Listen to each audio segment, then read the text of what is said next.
안녕하세요. 저는 40대이고 결혼한 지는 5년 차랍니다. 세월 참 빠르다는 걸 한 살 한 살 나이 먹을 때마다 실감하고 있어요. 여러분도 그렇지 않으신가요? 제 사연을 말씀드리기에 앞서서 요즘 코로나가 다시 기승을 부리고 있던데 건강 꼭 잘 챙기시길 바랍니다. 남들 다 행복하게 휴가 가는 판국에 집에서 혼자 아프면 너무 슬프잖아요. 제게 딸아이가 있는데 이번에 잘 피해간다고 생각했으나 하필 코로나에 걸려서 정말 힘겨워했거든요. 그 모습을 보니 올 여름 휴가는 못 갈 것 같고 집에서 심심하니 미루던 제 사연을 적어보려 합니다. 그럼 제 사연을 시작해 볼게요. 제게는 하나의 꿈이 있었습니다. 꿈이라고 말하기에는 조금 거창한 느낌이 있지만 화목한 가정을 꾸려서 살고 싶은 욕심이 있었어요. 제가 늘 생각해봤을 때 화목한 가정의 기준은 엄마는 집에서 살림을 해주시며 아이를 돌보고 아빠는 열심히 돈을 벌어오시면 그걸 감사하게 생각하는 자식이 있는 집, 딱 이런 기준이었습니다.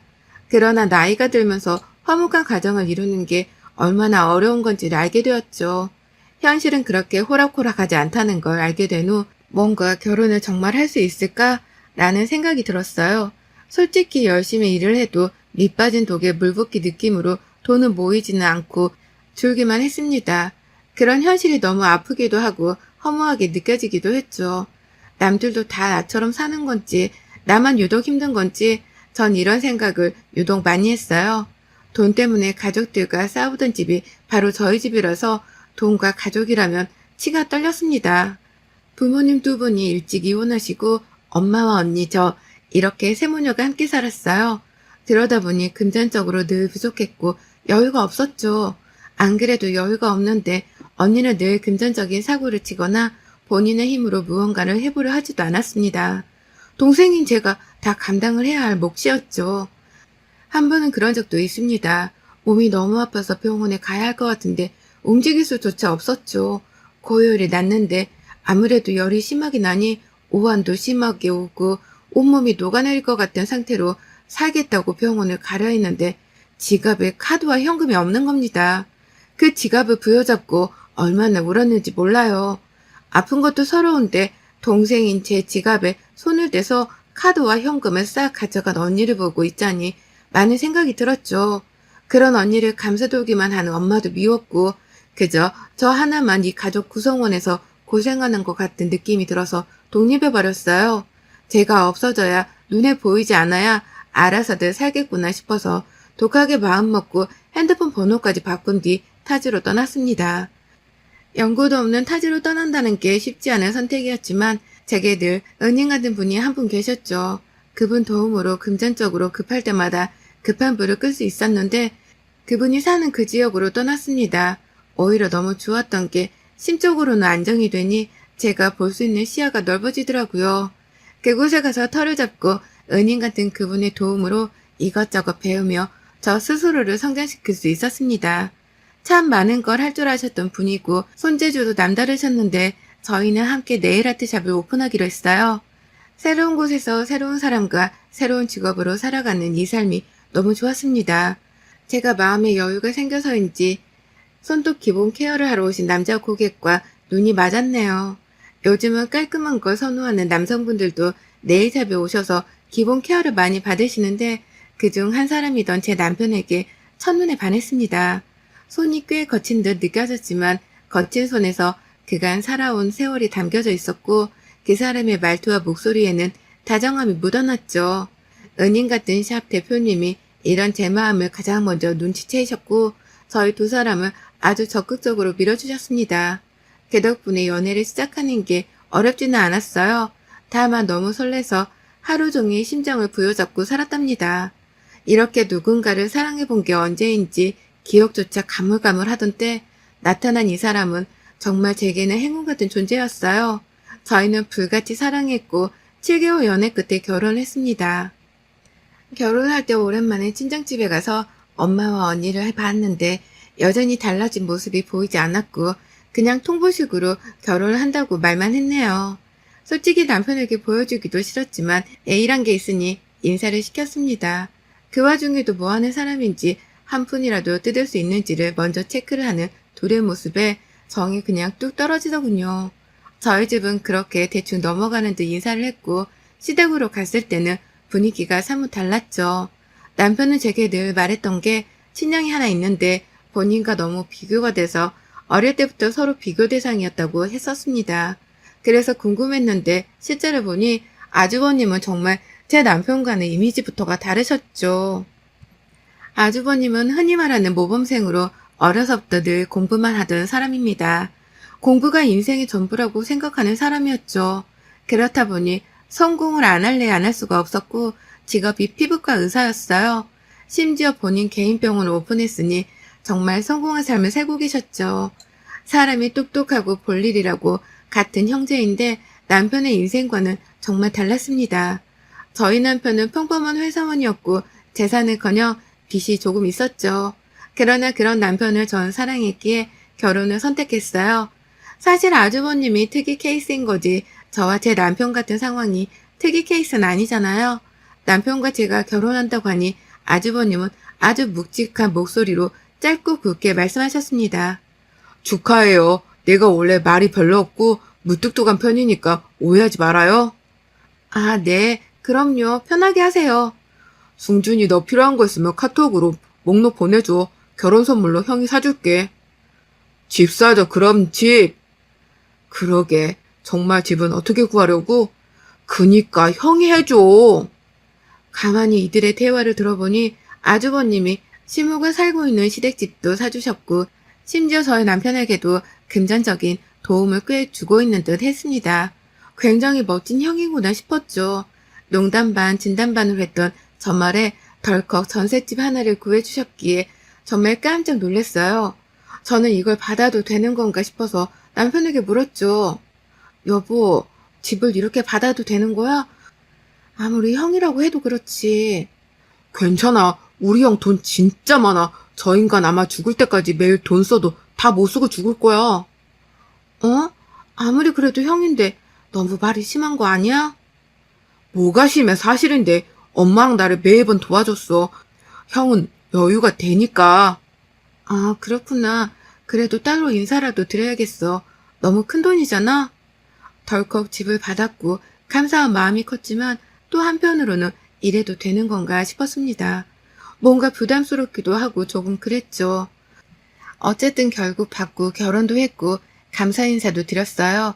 남편과 저는 한 2년 동안은 아이 없이 신혼으로 지낼 생각이었습니다. 신혼생활이 꽤 즐겁고 행복하더라고요. 그런 생활에 힘입어 저는 신혼을 즐겼죠. 그런데 행복도 잠시 남편의 행동이 점점 수상하게 느껴지기 시작했어요. 생전 안 하던 행동들을 하기 시작했고 제 눈에 보였습니다. 우선 남편은 운전을 오래 하는 걸 정말 싫어해요. 온몸이 쑤시고 힘들다면서 갑자기 취미로 드라이브를 하며 경치 좋은 곳에 내려서 사진을 찍겠다고 했죠. 그래서 전 나쁘지 않은 취미이니 함께 하자고 말을 했습니다. 나 주말부터 취미 활동할 거야. 새로운 취미가 생겼거든. 우리나라도 아름다운 곳이 참 많은데 내가 너무 안 가보고 산 것 같아서 드라이브 할 겸 갔다가 경치 좋은 곳 나오면 내려서 사진도 찍고 그럴 거야.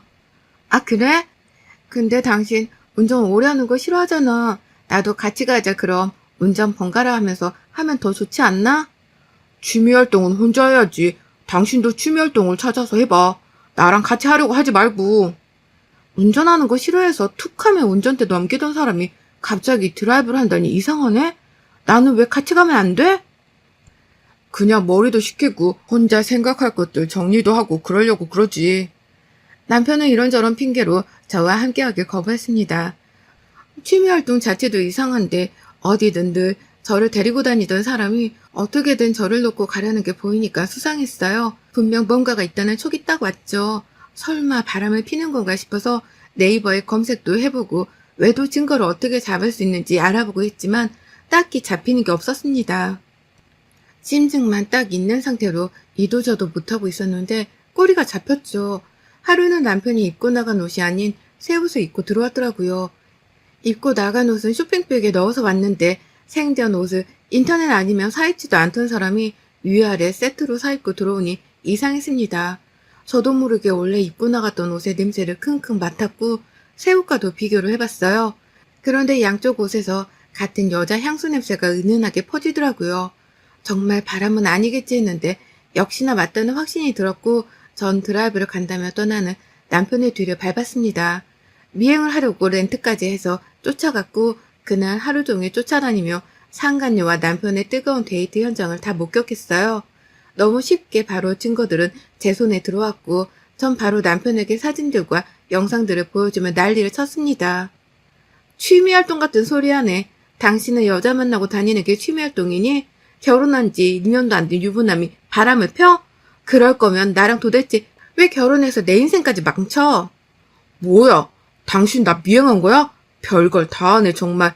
그냥 아는 동생이야. 바람 쐬고 싶다고 해서 같이 논 것뿐이라고. 너나 아는 동생이랑 호텔을 들어가니? 내가 바보 같아? 이 나쁜 인간아. 차라리 빌어. 미안하다고 빌어도 시원찮을 판에 뭐가 그렇게 당당한데? 남편과 큰 싸움을 한 후 서로 대화를 하지 않고 있었습니다. 한번 바람핀 사람은 절대 믿는 게 아니라는 것쯤은 알고 있었기에 진지하게 이혼을 생각하고 있었죠. 그런데 뱃속에 아이가 생겼더라고요. 제가 너무 불행한 집에서 살아서 자격지심이 생긴 건지 아빠 없이 키우고 싶지도 않았고 무엇보다 저 상간녀랑 남편 좋으라고 이혼하고 싶지 않았습니다. 아이인데 무슨 죄예요. 태어나자마자 아빠가 없다는 건 생각보다 큰 아픔들을 겪으며 살아야 하는데 그걸 아이에게 견뎌내며 살라고 하고 싶지 않았습니다. 제 속에 만신창이가 돼도 괜찮았죠. 그래서 전 결정을 해서 남편에게 말했어요. 나 임신했어. 이혼 안 할 거고 당신이랑 살긴 할 건데 아이의 엄마 아빠로 살자 우리. 적어도 아이한테 부끄러운 행동은 하지 말고 피해주지 말고 살자고. 알아들어? 사실이야? 세상에 이걸 왜 이제 말해. 여보 그때 그건 정말 실수였어. 나도 반성 많이 했다고. 아이도 생겼고 우리 다시 시작해보자. 내가 잘할게 진심이야. 그딴 말 안 믿을 거고 지키지도 못할 말 내뱉지도 마. 소름 끼치니까 분명 말했어. 아이한테 부끄러운 행동하지 말고 피해주지 말라고. 그렇게 쇼윈도 부부 마냥 저희는 살게 되었습니다. 물론 남편은 임신 사실을 알고 저를 떠받들어줬지만 전 마음이 예전 같지 않았어요. 혹여나 또 믿었다가 2번 배신당하면 제정신으로 살지 못할 것 같았거든요. 그래서 제가 덜 다치기 위해 방어를 했던 것 같습니다. 상황은 좋지 않았어도 뱃속에 아이가 있음에 하루하루가 행복했어요. 제가 아이의 엄마가 된다는 게 신기하고 믿기지 않았죠. 임신 초기에는 위험하다고 해서 그 상간녀 머리채 한번 잡지 못하고 냅뒀거든요. 그런데 임신 중기쯤 되었을 때 이것들이 아직도 만나고 있는 걸 알고 제가 현장을 덮쳐서 머리채를 뜯어버린 적이 있었습니다. 이때 시모로 대동해서 함께 갔는데 시모는 오히려 제게 그러더군요. 아유 그만해라 너도. 나는 우리 승준이가 왜 바람 폈는지 알 것도 같은데 넌 모르겠냐? 어? 여자는 착오로 저렇게 여리여리하고 청순해야지 남자들이 뻑하는 거야. 너처럼 두세고 잡아먹을 기세면 어떤 남자가 좋다고 하겠어? 안 그러냐? 어머님이 임신했는데 남편이 바람펴도 그렇게 말씀하실 수 있어요? 아니면 어머님 딸이 저 같은 상황이어도 그렇게 말씀하실 수 있으세요? 말이라고 다 말이 아닌 거예요. 같은 여자로서 애 가진 제가 불쌍하지도 않으세요? 이 몸으로 남편이랑 바람난 저것 머리채나 잡고 있는데 그게 싫으면 갈라서야지 어쩌겠냐? 네가 얼마나 매력이 없으면 우리 아들이 한눈에 팔겠어. 그러게 여자로서 아내로서 잘 좀 하지 그랬니? 사이가 이런데 얘는 대체 어떻게 생겼나 몰라. 시모 때문에 상간녀 앞에서 오히려 더 모욕을 당하고 수치스러웠습니다. 그렇지만 뱃속에 있는 아이를 지키기 위해서라도 전 강해져야 했어요.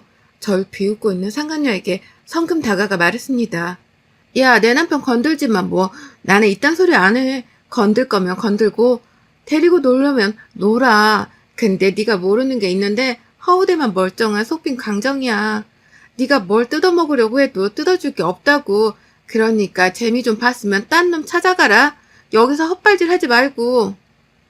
그게 아니라 남편 뺏길까봐 무서운 거 아니고?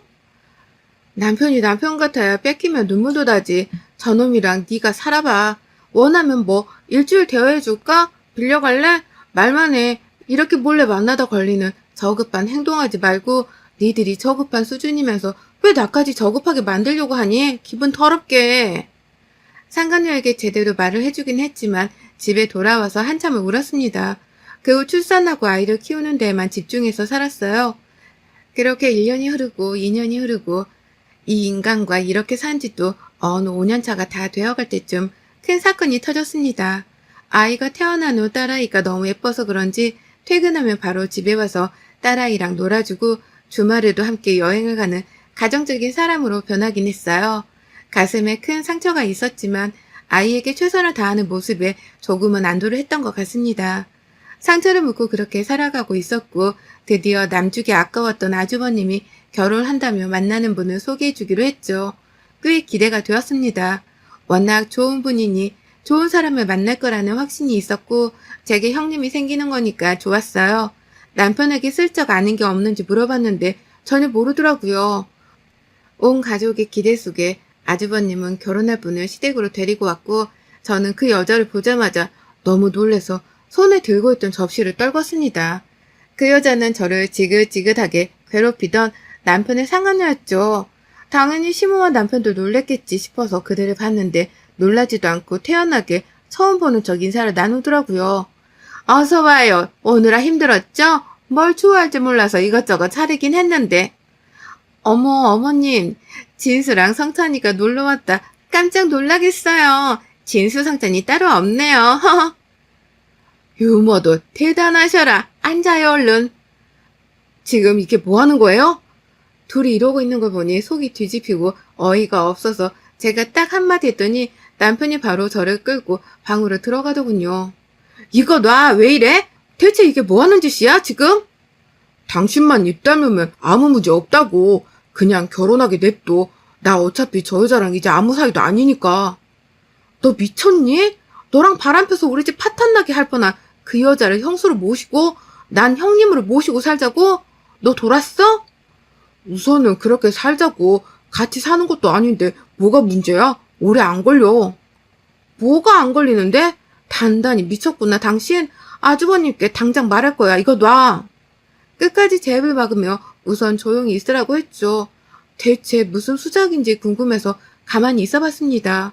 상간녀는 끝까지 모른 척하며 밥 먹고 상견례 날짜까지 잡고 돌아갔어요. 아주버님과 상간녀가 나가자 시무와 남편의 본색을 드러냈죠. 그들의 대화를 들어보니 상간녀를 이용해서 아주버님의 재산을 뜯어서 공동 분배를 하려는 계획이었습니다. 본인의 친아들이고 친형인데 말이죠. 아주버님이 너무 착한 편이고 상간녀에게 푹 빠져있기에 뭐든 해줄 거라는 확신이 있던 거예요. 정말 나쁜 사람들이죠. 전 당연히 이 상황을 두고 볼 수 없었고 아주버님을 따로 만나서 폭로했습니다. 남편과 상간녀가 바람폈던 증거들을 보여드리며 아주버님, 당장 그 여자랑 헤어지셔야 해요. 제가 이 여자 보고 진짜 깜짝 놀랐는데 더 놀라운 건 어머님이랑 그 사람이 이 여자랑 짜고 아주버님 재산을 빼돌리겠다고 작당을 했더라고요. 전 더 이상 이 사람이랑 못 살겠어서 이혼할 거니까 아주버님도 얼른 살 길 찾으세요. 제 말에 아주버님은 너무 큰 충격을 받으셨어요. 그 착한 손둥이가 얼마나 분노했고 배신감이 컸으면 이에 악물고 말씀을 하셨죠. 이혼을 왜 그냥 해줘요? 저것들 싹 다 가만 안 둘 거니까 그렇게 알아요. 그리고 예빈이 혼자 키우는 거 힘들 텐데 제가 도와줄게요. 네? 그러려고 말씀드린 거 아니에요. 신경 안 쓰셔도 괜찮아요. 아주버님이 너무 좋으신 분인데 저처럼 다칠까봐 말씀드린 거예요. 아니요. 제 인생을 구해준 건데 당연히 도와주는 게 맞죠. 그러니 걱정 말고 당당하게 이혼해요. 알겠죠? 그 후 아주버님은 상견례 자리에서 폭탄을 펑 하고 터뜨렸습니다. 상간녀 부모까지 모인 자리에서 제 남편과 바람폈던 영상을 틀었고 상간녀 부모에게 말했죠. 대체 딸 교육을 어떻게 시켰으면 남자를 돈으로만 보고 유부남이든 총각이든 가리지 않고 이딴 행동을 하는 거죠? 저급하다 못해 더러워서 상종 자체를 하기 싫네요. 저 여자 낳고 미역국은 드셨어요? 저것도 사람이라고?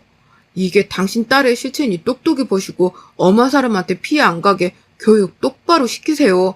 그리고 이건 내 선물이니까 먹고 사람 좀 되길 바란다, 최연수 너.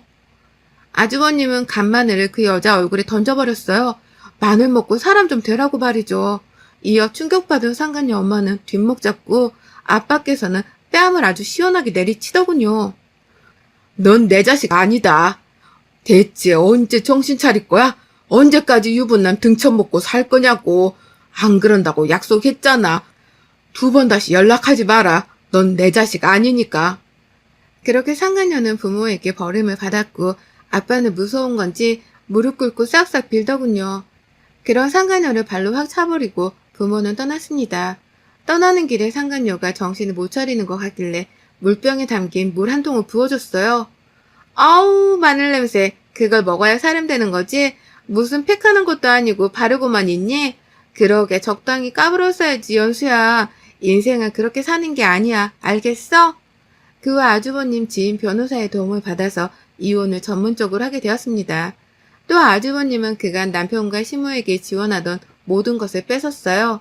그중 하나가 시모가 살던 시댁집인데 이걸 빼버리고 저희가 살던 집도 아주버님이 해주셨는데 같이 빼버리니 이것들이 오갈 데가 없어진 거죠. 감사하게도 전 딸아이와 함께 살라고 집을 따로 구해주셨고 제 명의로 주셨습니다. 덕분에 아이와 새 출발하기가 수월했어요. 아주버님 너무 감사해요. 앞으로는 꼭 행복만 하셔야 해요. 저런 불려씨 같은 것들한테 당하지 마시고요. 제가 다 고맙고 미안해요. 예빈이 클 때까지라도 제가 꼭 책임지고 지원해 줄 테니 그런 부분은 걱정하지 말고 살아요. 내 인생 구제해준 보답이라고 생각하고. 정말 아주버님은 몇 년이 지난 여태껏 제 딸아이에 대한 지원을 아낌없이 해주고 계세요. 본인은 비혼으로 살 거라며 제 딸아이 성장하는데 많은 도움이 돼주고 싶다고 하시더군요. 결국 저랑 아주버님은 이렇게 해피엔딩으로 끝을 마무리했고 시모와 남편은 원룸 하나 구해서 둘이 살고 있는 딱 주제에 어울리는 엔딩으로 끝을 내게 되었습니다. 다행인 건지 눈치가 있는 건지 딸아이가 아빠를 찾지 않아서 저희 두 모녀는 서로를 의지하며 잘 살아가고 있어요. 여러분의 생각은 댓글로 남겨주세요. 오늘도 시청해주셔서 정말 감사합니다.